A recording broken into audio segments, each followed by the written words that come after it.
As a finance professional in a disrupted business landscape, what does it take to be in demand? What does it take to attract great paying international roles? If you're an ICAN member, it'll just take one exam. That's all it takes to complete the globally recognized CIMA professional qualification and the internationally respected CGMA designation. As a CIMA member and a CGMA designation holder, employers will look at you as a finance professional, constantly acquiring new skills to add value to the business. That's why they'll be willing to pay premium to hire and retain you. If you have 5 years of relevant experience and are an ICAN member, you can directly sit for the final exam of the CIMA Professional Qualification, the Strategic Case Study exam. Start studying the CIMA Professional Qualification. Prepare to make an impact.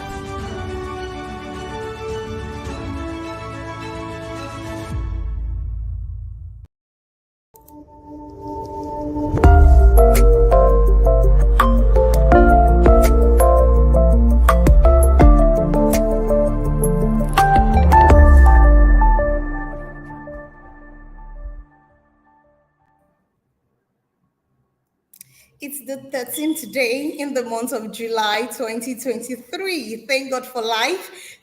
Thank God we are alive today in good health.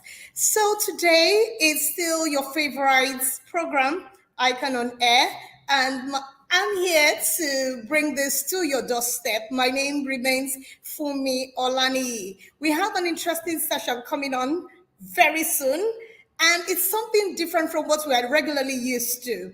But today we promise that you're going to have an educative session. You're going to have an informative session. Stay tuned. Call a friend to call a friend to call a friend to join ICAN-ngr today, because it's going to be an exciting time in the studio. So before I bring in a very special guest into the studio, I will like to go on a break and cross your fingers, cross your legs, bring out your jotters and your writing material, and we'll be right back. So let's go on the break and we'll be right back. Tax romance, pay your tax online. That is the easiest way, to pay your tax. Companies income tax, value added tax, tertiary education tax, pay with tax romance. For returns when due, pay your tax correctly and get your e-tax clearance. Pay your tax online. My better people for Obodo Nigeria, I don't bring better information come give you now. To pay your tax now, it don't dey easy like ABCD. With this new Ogbonge platform where the Federal Inland Revenue Service (FIRS) don't bring come, then they call them Tax Promax. With this one, now for your house or office, you go just dey pay your tax. And if you want pay your tax, make you log into www.taxpromax.firs.gov.ng. This message now the Federal Inland Revenue Service (FIRS) they bring them for now. Pay your tax online.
from the break, and it's still your favorite program, ICAN on Air. You know, I didn't tell you who was coming or who we have in the studio today. I'll say welcome to our professional colleagues, to the friends of the Institute of Chartered Accountants of Nigeria, to our students who are aspiring to be our professional colleagues very soon.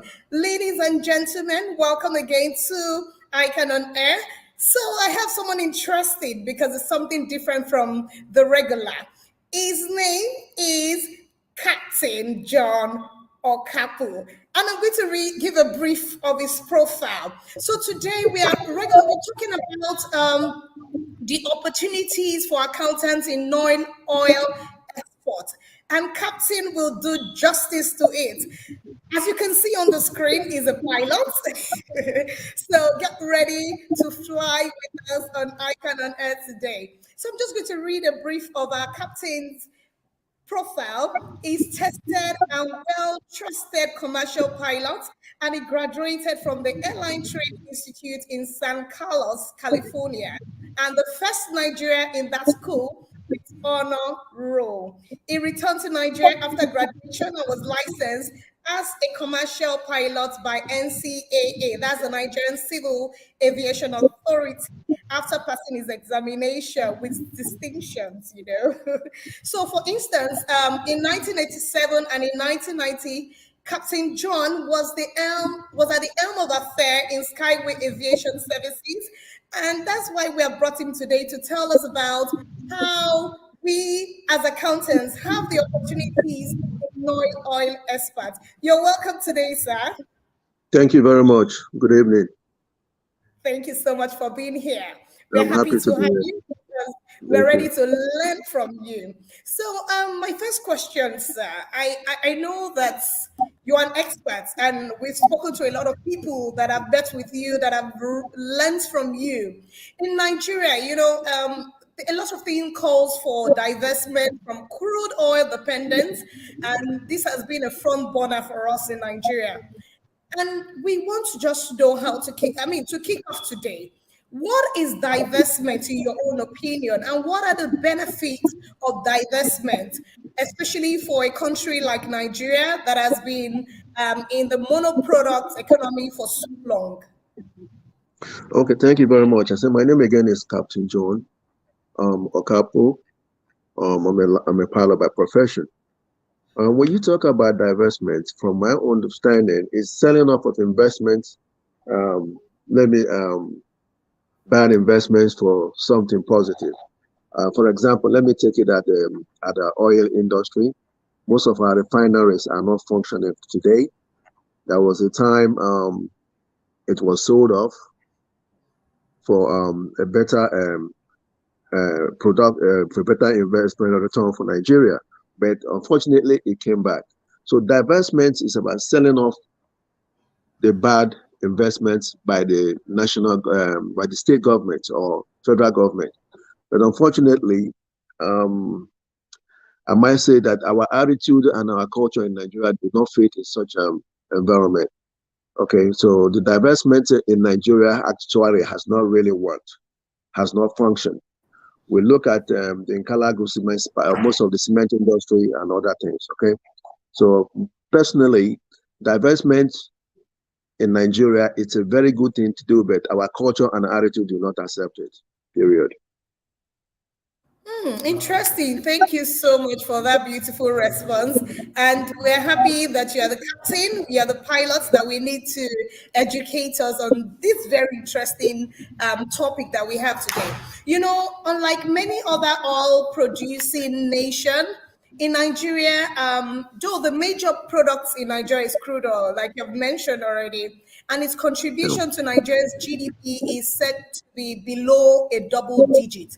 What are the attributable reasons, or what would you say are the causes for such a low contribution and the associated abysmal performance in this industry? It is very sad that crude oil ought to be a blessing for any nation. If you look at the whole world today, most of the countries that produce oil more than Nigeria, they are doing far better than Nigeria in terms of development and programs and projects. The ones that Nigeria are better off, that is, most of the country Nigerians are better off, are still doing better than Nigeria. So what is the problem? If people that are bigger than you are doing better, people that you are bigger than are doing better, what is the problem? And it's all fall down to our attitude as people. Attitude.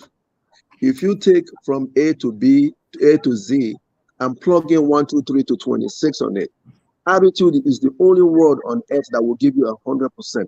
No word on earth you can plug in from 1 to 26 that will give you 100%. Attitude is our problem. We have a very serious problem in this part of the world. Okay, so and that's one area we have to look at. There's some certain disease that are eating so deep into our system. It became a culture, it became a system.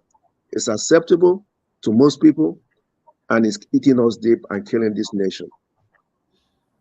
Sadly so. I mean, that's quite emotional, in my opinion, but it is what it is, and we can only get better. You are the seasoned expert, and you're widely traveled, even as a Nigerian. Our global audience, because we Mhm. have a lot of people, we have people from the diaspora listening and watching us right now. They would like to give, if you like to give a sketch or you paint a picture of Nigerians' total export and the import, and what percentage of Nigeria's GDP you would categorize as exports constituted. I mean, what would you say is the clear percentage when you compare the Well, export and the import?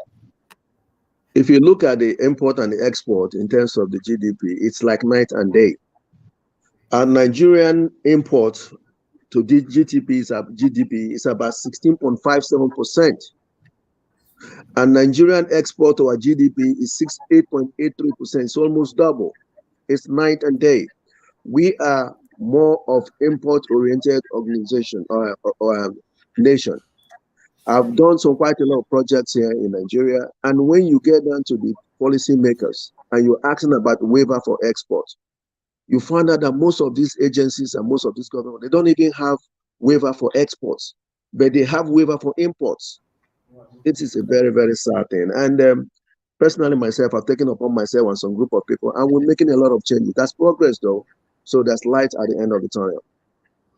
Interesting. So that gives us consolation that very soon things will change. And I like the fact that you have put yourself in that position to make that change happen. Thank you so much. And we have a lot of people that will follow you in this drive. So, sir, what are the trade barriers? Because yes, you've spoken deeply about what the GDP issues are, but what would you say are the trade barriers, and with particular reference to Nigeria here, because that's where we belong? Please run us through the regulatory challenges that our people face, that we all face, and those things that have been responsible for the slow growth of non-oil export in this part of the world, sir. Well, if you talk about trade barriers, first of all, I have to speak about the regulatory agencies. The regulatory agencies and the public sector, there are serious problem to our Nigerian problem in terms of trade. Most of people in public sector see themselves as almighty. It's more like you and I, it's them and us. They don't see themselves as people that are supposed to be building the bridges. The public sector's supposed to be building the bridges so that everyone can cross. But at the end of it, it's definitely not so in this part of the world. There's so much obstacle. There's so much bakery in terms of the public sector really need to see the, but we on the private sector too are not helping matters, because like, maybe go back again and say our attitude goes a long way. A lot of people in this part of the world believe that for them to get anything done, they have to get some certain incentive or get some certain backup from the government. So because of our attitude, people from the public sector are taking advantage of it, and honestly, they're killing this nation. It's so sad that we have so much in this Nigeria and we don't have anything. It's like you are in the middle of the ocean washing your hair with saliva. It's very sad. Wow. food for thought there, sir. Thank you so much for mentioning that. It just makes everyone reminisce into what we have gone through as a nation and where we are headed. Thank you very much. So I want to recognize some of our viewers today. Thank you for joining us. Peter Ifeanyi, we see you. Folonsho Olushola Ajao, we see you and we say thank you for joining. Please remember to send the link to all of your friends, all of your associates, the students of the institute, even your colleagues. All right, sir. It has been reported in several quarters that Nigerians' oil exports, particularly the exports, they are declining amid the worsening foreign exchange crisis. And we all know what we're facing in Nigeria in terms of the foreign exchange. Are you in agreement with the sentiment being put forward by a lot of people? People have expressed it in different ways. And if Yes. you truly are in agreement, what would you say? Why would you say that? And if you're not, you can let us know why you think otherwise. I'm in total agreement with this, with the sentiment. Total agreement is declining by the day. We are not helping issues. Every single organs of the government are not helping issues. It's more that like we live with lies and deceit in this part of the world. I've had several confrontations with different government agencies. I'm more of an agricultural person. I'm more into agriculture than any other thing on earth. What I've seen in agriculture and exports, it will make somebody weep and cry real deep. It's very sad that we are hurting ourselves so bad. A country that's supposed to be able to take care of themselves are the ones hurting themselves. So you look at what we need to do in terms of agricultural exports in my own sector that I'm into, is quite a lot. And unfortunately, we don't have enough time here for me to express myself very deeply. But it's a very, very sad situation. The sentiment out there is very, very correct, and it's even much more correct than what you just said. Thank you. Clarion call. Everyone is a wake-up call for us. We need to do better than we currently do. So we are still with Captain John Okakpu, is the MD CEO ABX World. And we understand your perspective to what the opportunities are for accountants in the non-oil exports there. But we also want to, Nigeria has finally ratified the Africa Continental Free Trade Agreement, which we all refer to as ACFTA. And earlier this week, President Bola Ahmed Tinubu was appointed as the chairman of the ECOWAS, which is the Economic Community of West African States. To what extent is Nigeria taking advantage of this unit or this community or this association to grow or further expand our export businesses? Well, it's like I said, let me go back to what you said earlier in terms of sentiments of declining factors. African Continental Free Trade, if care is not taken, Nigeria is going to be left completely behind every other nation in Africa. We are not prepared for anything. Let me take agriculture, for example. You might be hearing from the media and from most of the nations around the world how they ban Nigerian products, reject Nigerian products, and all those stuff. Yes, we are our own problem. We are the cause of this reason why they're banning our products. And let me say it again: different agencies of government are not helping matters. Could you imagine central bank coming up with a policy that's very discouraging, that most people in the industry just abandoned and they left because of the central bank CBN policy? The CBN NXP policy is a destroying factor in terms of agricultural export. And I told them that openly. They contributed to 50% of all the agro export rejection by a different nation, because you know why? If you have to export anything from Nigeria, before that product leaves Nigeria, you have to go and give CBN 1%. So you have $100 million worth of goods going to any other country. Before that $100 million goods leaves Nigeria, you have to go give CBN $1 million. And in most cases, when you do $100 million of business, it goes with letter of credit. Maybe in 6-7 months, you might not even get your money. But before then your product leaves this country, you must have to go and borrow $1 million to give to CBN. And at the end of it, what does that do to our people? Nigerians, instead of going through that stress, they cross the border, they smuggle the goods across the border and ship it from Ghana or from the neighboring countries. And once they do that, origin of goods is Nigeria. And once that happens, people evade the quality checks of the agencies. And this is a very bad situation we find ourselves into, and it's getting worse. Just like you look at the yam we eat today. If you go all over the world, in America, in Europe, you see Ghana yam. They are not Ghana yam, they are Nigerian yam. Nigerians are moving their goods across the border to ship. I was at the airport, at Murtala Mohammed Airport. I saw Cotonou pineapple everywhere being shipped to Europe. DHL will go to Cotonou, drop their goods, and bring their goods going to Europe. But Nigerians cannot ship their own from here to Europe. Why is all that? It's because of the policies, some stupid and nasty policies that we have in place that is hurting this nation. And we all have to put hands together and fight it, or else we are just going to be talking about it, going to conferences, going to workshop, doing some good paper presentation, and at the end of it, the problem persisted. Okay? So it's time for us to wake up. Nigerians, we need to change our attitude. We have a serious problem and we need to solve it. Thank you so much, sir. I mean, we're quite emotional about what you have brought up today. Is the reality that we face. We see these things happen, and it is what it is. So, sir, we would like to go on a commercial break. So remember, our audience, remember to send in your questions, and our captain here, Captain John, the MD ABX, will be willing to take up the questions. We'll be right back.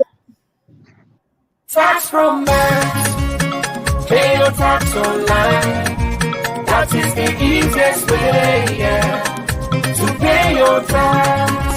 Companies income tax, value added tax, tertiary education tax, pay with tax program, for returns when due, pay your tax correctly, and get your e-tax clearance. Pay your tax online. My better people for Obodo Nigeria, I don't bring better information come give una. To pay your tax now, it don't dey easy like ABCD. With this new Okakpu platform where the Federal Inland Revenue Service (FIRS) don't bring come, then they call them Tax Promax. With this one, now for your house or office, you go just dey pay your tax. And if you want pay your tax, make you log into www.taxpromax.firs.gov.ng. This message now the Federal Inland Revenue Service (FIRS) they bring am for now. Pay your tax online. Security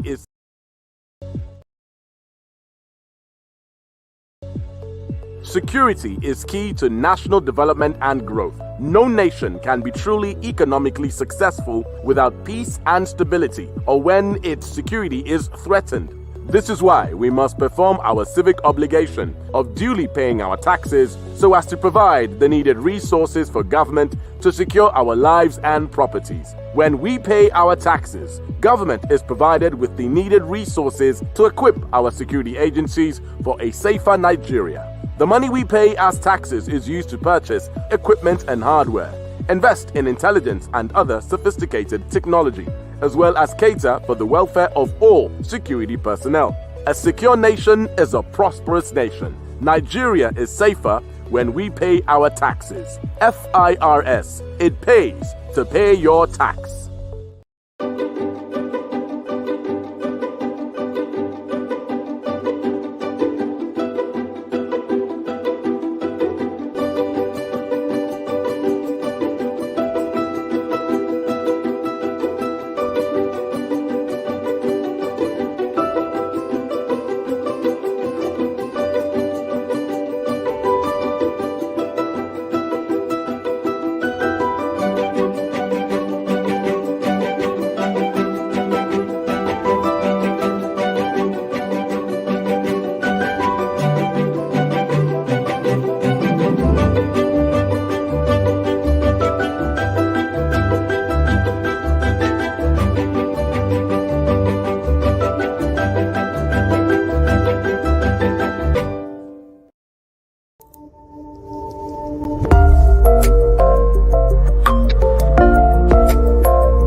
Yes, we're back from the break, and it's still Icon on Air with our captain, a pilot, John Okakpu. Thank you again, Captain, for being here.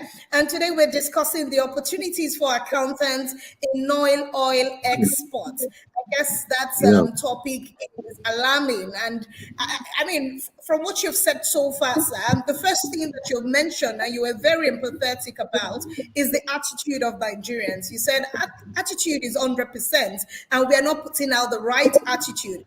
And I can also deduce from what you've mentioned the disparity between the import and the export in Nigeria. So you said it's a far cry day and night. I will take that home and we'll continue to reminisce on that and make Nigeria a better place. So I want to recognize some of our audience. I see Agatha Osifo, I see Abimbola, Fatai Raji, Jide, Shosa Olu, Abiodun Olatunji. Remember to send in commercial on this program. We have a wide range of audience, and just tell a friend to join Icon on Air, because today's topic is a wow. We all need to hear this because the GDP of Nigeria must change. Captain, you're welcome back, sir.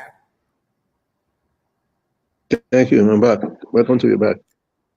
Yes, sir. I mean, you've mentioned a lot of things that I just know that the change must start with the individual. I recall that when Nigeria launched the National Development Plan (NDP) which is the 2021 to 2025 in December 2021, it was projected that the federal government's total revenue will be made up to 57% from the independent and from other sources, while only 10% is expected from oil and even 33% from non-oil sources by 2025. What do you consider as a story to? Where are we on that part? Well, let me keep saying, ICAN has a lot of role to play in the development of this nation, and we, as on the professional side in terms of aviation concern, we are there to help give you guys data that will be able to enable you to communicate with the government. For example, in 2018, I participated fully on the Economic and Recovery Growth Plan of Nigeria. And ICAN was there. We discussed so many areas, especially in the area of export. ICAN ought to play a very vital role. I gave an instance whereby Holland is a small nation of about 42,000 square kilometers. They are about 17.2 million in population, and their total agri export is over $110 billion. Look at us here in Nigeria. We're about 923,000 square kilometers. And we have good weather, we have good soil. I take Niger State, for example. Niger State is the biggest state in Nigeria with about 76,000 square kilometers. They have good weather, they have good soil, they have wetlands. What are they exporting? Nothing, zero. Absolutely zero. And every month they wait for allocation from Abuja. What is wrong with us? You know, I have an aircraft. When I fly my aircraft from Accra to Europe on a 6-hour trip, I pay about $380 to Ghanaian government in terms of navigational fees. I fly the same aircraft from Lagos to Europe on 6 hours, I pay $4,000 plus. What is the problem? Our total expenditure for government fees and taxes out of Ghana to Europe for 6 hours flight is about $4,000. The same trip out of Nigeria is about $35,000. How do you comprehend that? We cannot compete in the world market. You just spoke about the African Continental Free Trade. We are not in position to do anything. All we do in Nigeria is textbooks, academics, conferences, workshops. And at the end of it, it ends there. It's very, very sad. But I believe there's still hope. Nigerians are very hardworking people. Nigerians are the smartest people on earth. I'm a full-blooded Nigerian. Apart from US and America and Nigeria, I've been to over 90 countries around the world. Believe me, Nigeria is the best place on earth. I believe so. That's why I stick back here and keep fighting, because I believe it's going to get better. And it will get better, but we need to change our attitude. That's the only thing that will see us through. ICAN has a lot of role to play. Agricultural export can be as big as $250 billion a year. And out of $250 billion a year, ICAN, at least, even if it's 1%, 1% of it is $2.5 billion. That is in excess of what? Almost 2 trillion naira. That's a lot of for your industry to be able to sit on. So ICAN need to work with some of the professional bodies, especially in agri sector, because agri has we have no statistics in terms of Nigerian exports or Nigerian economy today. Because this is something Nigeria started from agri and suddenly we are nowhere. We have palm oil, Malaysia took over, we have cocoa, Ghana and Ivory Coast took over. Ewedu, the ewedu we eat, the ewedu God given to Nigeria. As small as that vegetable is, 90% of the ewedu they eat in Europe comes from Malta, not from Nigeria. And 90% to 100% of people that eat ewedu in Europe are Nigerians. What is wrong with us? Something is definitely wrong with us, and I'm pleading with all night. Let's put hands together. We can overcome this. We really can overcome this. If I sit down here and start lamenting, it will be lamentation. Please, let's put hands together. No matter how little you can, we can overcome all this. Okay? I've been watching the commercial during the break about taxes. What do you tax on? You can't tax on nothing. And here in Lagos, so many businesses are leaving Lagos, going to different places because of overtaxing. So we have a lot to do. We have a lot to play. African continental free trade is what I'm really worried about, because if care is not taken, Nigeria will be left out. Okay, Nigeria will be completely left out because we are not in position to do trade with the world market. We are not in position at all. In terms of agriculture concern, Nigeria is not in position at all. Take it from me. Okay, thank you. Yeah. Yes.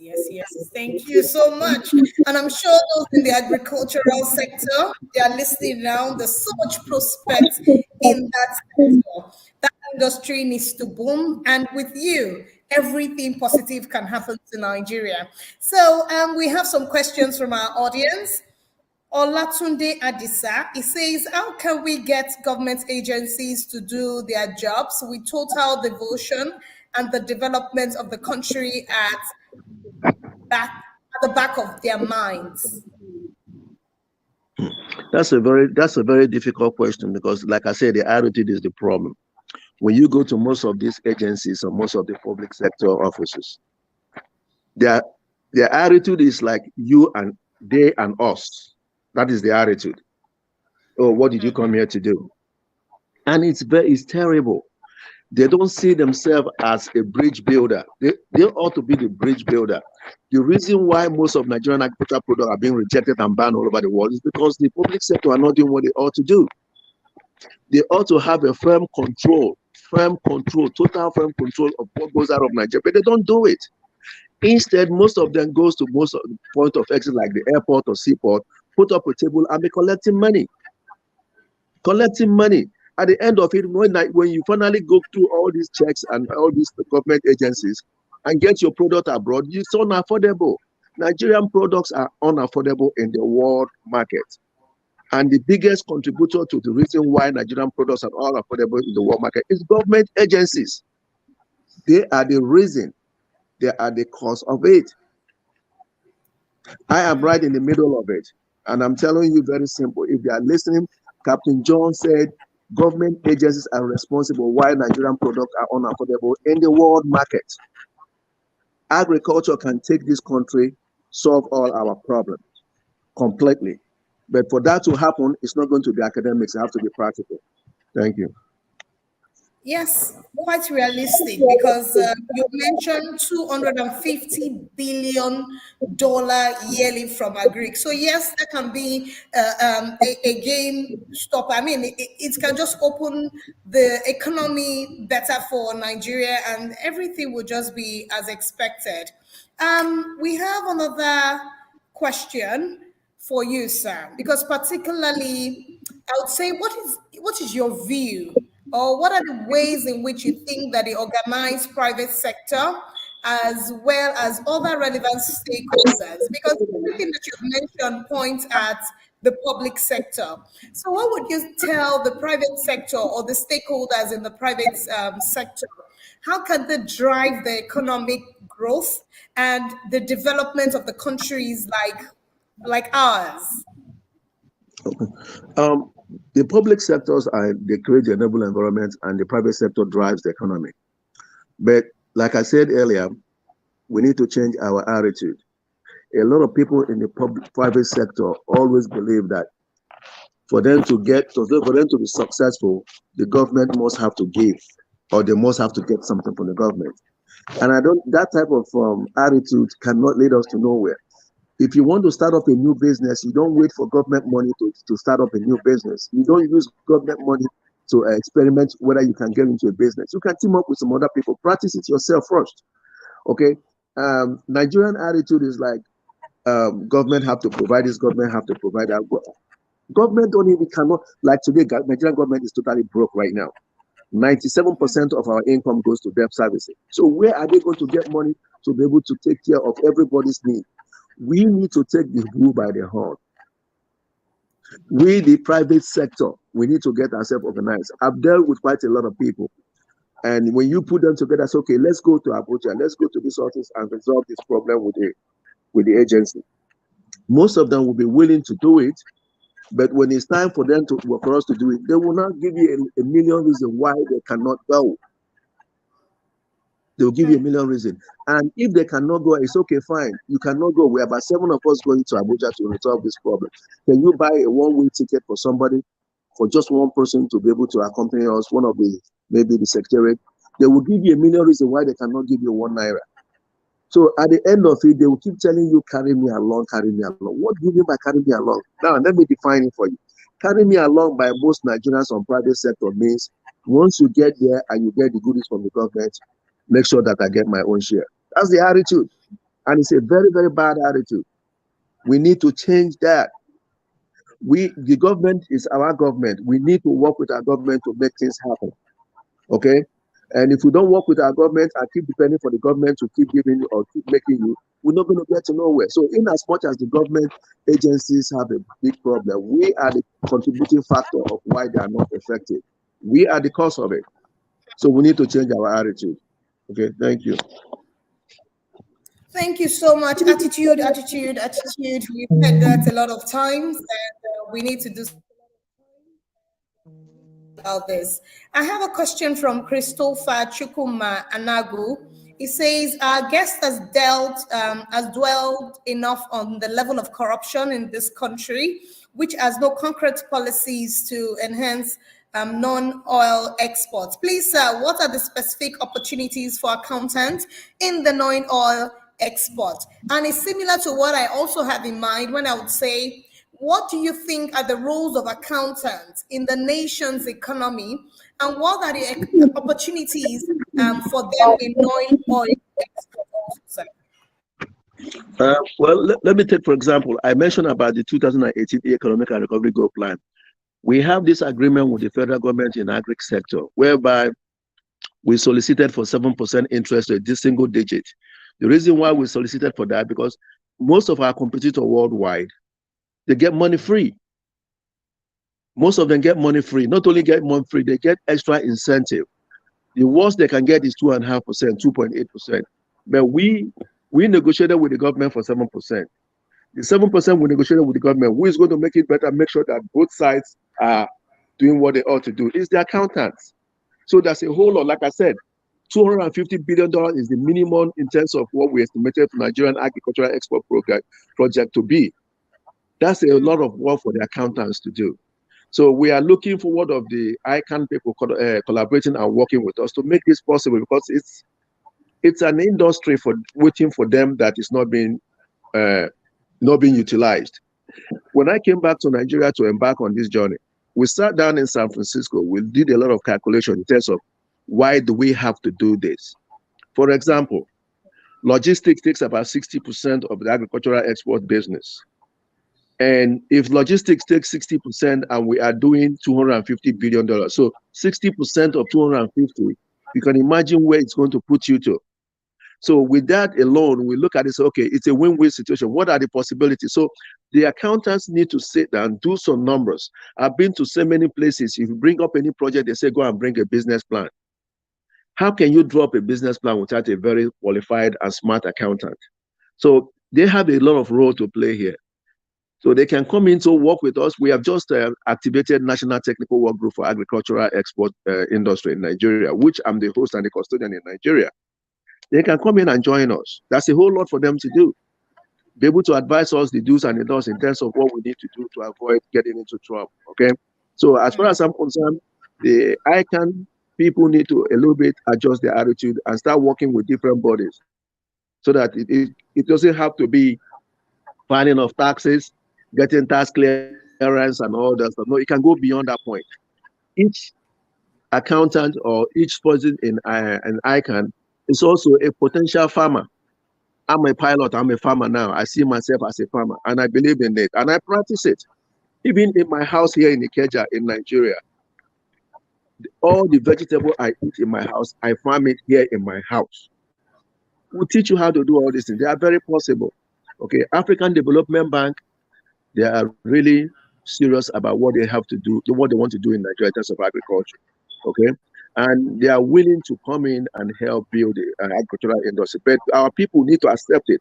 Don't see it as if where you're going to come in, grab money and run away. Because there's a lot of people, you give them facility, they grab the money, they run off. They give you one or two reasons why they cannot pay back. That's a bad approach to life. Okay, so these are part of the things that ICAN need to come in and do. But for them to do that, they need to participate. They need to be a part of those bodies, those organizations. Don't sit down in your office waiting for somebody to call you for you to go and file their taxes with the FIRS or with Lagos State government or any state government. You need to be able to participate, be a part of the project. Okay, thank you. Thank you so much. An accountant, my dear professional colleagues, you heard that from the captain. It isn't me, it's the captain telling you to adjust. It's not just about the tax filing or the audits. You have to adjust to other things that will be profitable for your business.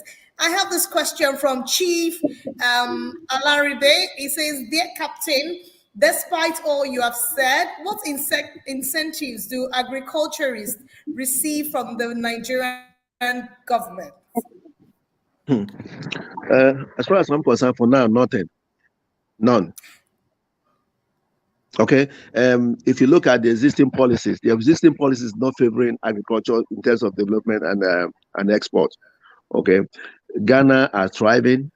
Republic of Benin are thriving. If you look in Nigeria today, let me give you guys a very disturbing statistics.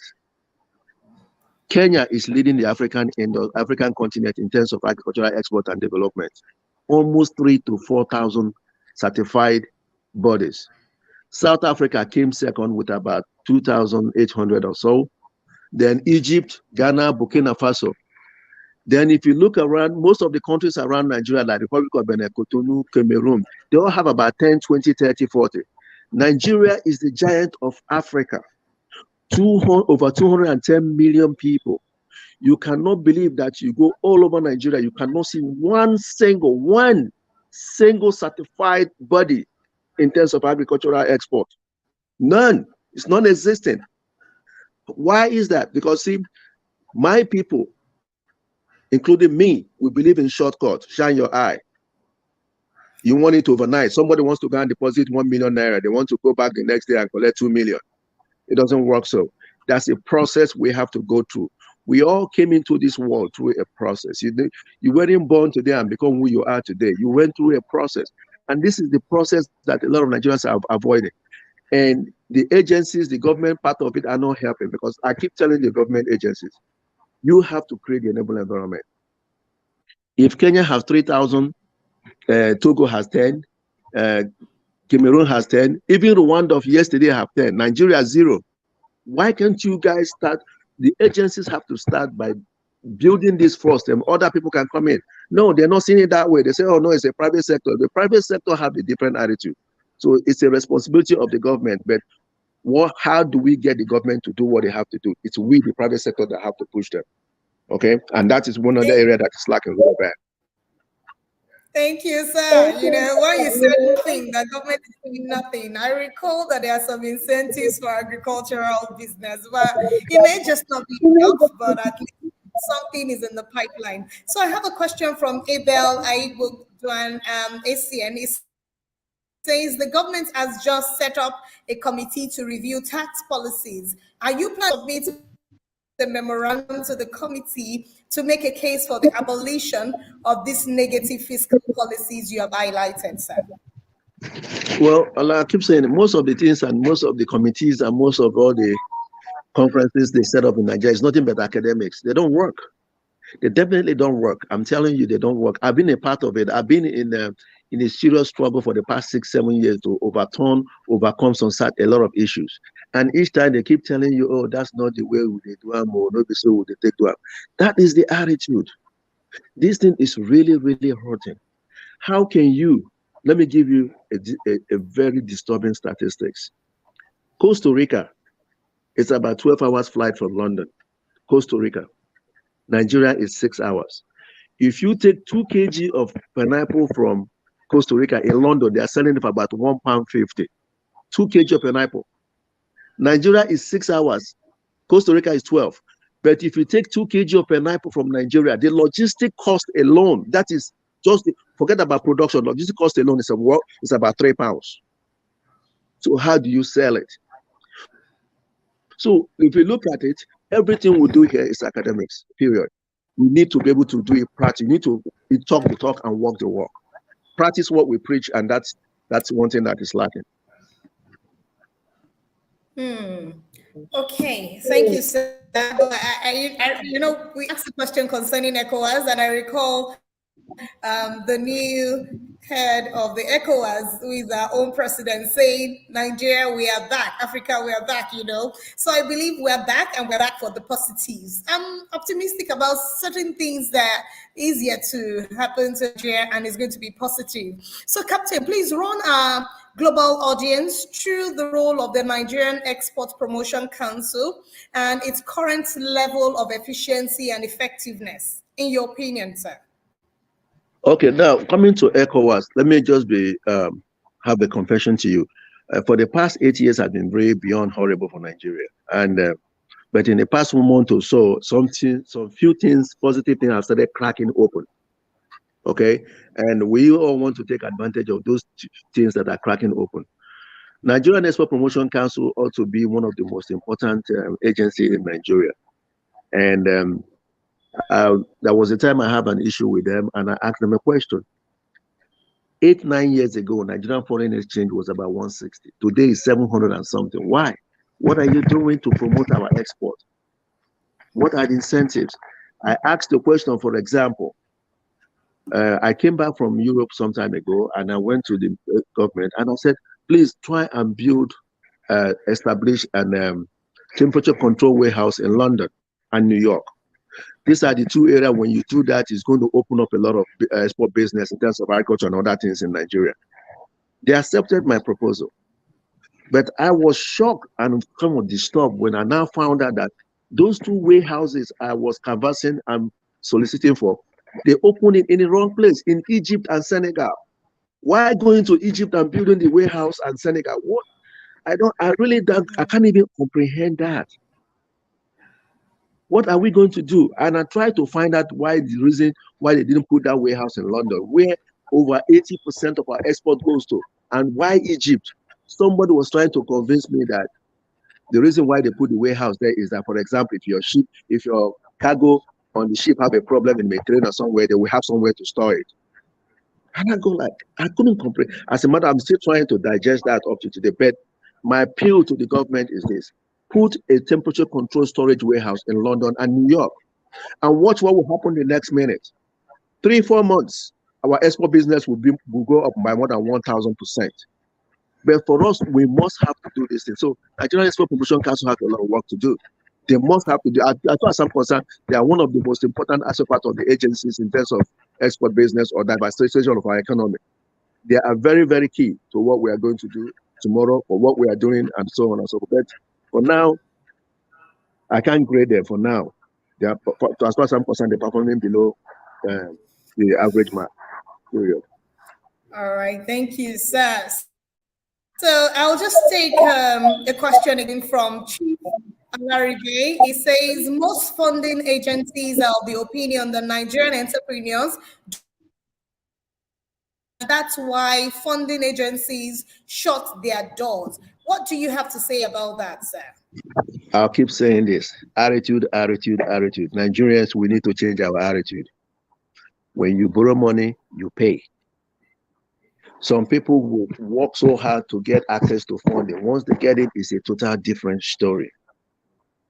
Unfortunately, it seems as if that this money always end up in the hands of the wrong people. There's a lot of good people out there that can make use of these funds. Then this money doesn't get to them. There's so much I've heard over the news about central bank 1.1 trillion, 750 billion, and all this stuff. You can't even feel a single pinch of it in anywhere. So if let me also to add to this, lack of organized private sector are contributing to this problem, because we are not organized. Everybody's looking to live a good life. They want to take their friends to Dubai, have a birthday party, do this and all that. We need to face reality. Okay, I keep saying it. We need to change our attitude. Attitude, attitude, attitude. Yes, and that is one of the key for our success. All right. In wrapping up, I have a last question for you, sir. You know, non-oil exports financing and securing guarantees require lots of accounting knowledge, and they need strategic investments management. From your personal experience, what attributes or what are the additional skills that accountants require to be successful as entrepreneurs and as exporters? Okay, like I said earlier, most of accountants, they need to go to start collaborating and working with different organizations and agencies. Like, for example, in America, I got a line of credit of about $75,000 in one of my banks with non-secured line of credit. How did I get that? They take the information, they take your details, they don't even process it. They send it to consultants. The accountants need to be consultants to these banks. It's kind of sad when you go to a bank to borrow money. You now start explaining what you're going to do to somebody that don't even know what you're doing. And after you explain, the person will make decision whether to give you the money. No, the banks ought to work with the accountants as a consultant, so that when they receive some certain requests, they send it to these consultants to give them professional advice on how to go about doing it, whether it's a good business or not. You don't send your bank rep to come and say, okay, Captain John, what do you want to do? Explain to me. Then after I explain and give you an idea what I want to do, then you make a decision. It doesn't go, forget it, it won't work. That's one of our biggest problems. So the ICAN people need to work with all these financial institutions. I was happy to participate in one of the bankers retreats between the bank's MD and the CBN governor. I was a panelist on that. I said what I said there, but the ICAN people need to sit up, work with the financial institution and take their place. Let them take their seat as a professional advisor to the financial institutions. Okay, like I said, don't just sit down in your office and be waiting for who to file their taxes. That's no. Okay. Thank you. Thank you very much, sir. I would say it was such a knowledge-filled session. We are really glad that you came today. We are happy that you have shared your knowledge, your expertise in this industry as a pilot. You have told us a lot about how the opportunities accountants have in the oil exports. Thank you so much for being here today, and we truly appreciate. I would be very happy to call you back on the same ICAN-ngr program. Thank you so much, Thank you Captain. very much. I'm looking forward to that. Thank you very much. Thank you. Thank you. Yes. So, to our audience, thank you so much for being here today. It has been a very, very interesting session with Captain John, and I'm sure we will take home all of the things that he has mentioned. I mean, Kokoros leave Ewedu, how could they not export from Nigeria? Why would it be from Malta, for example? So accountants, take your place and make it known. Let everyone know that we can make the difference with the huge amounts that you have stated that we can generate from agriculture and other sectors.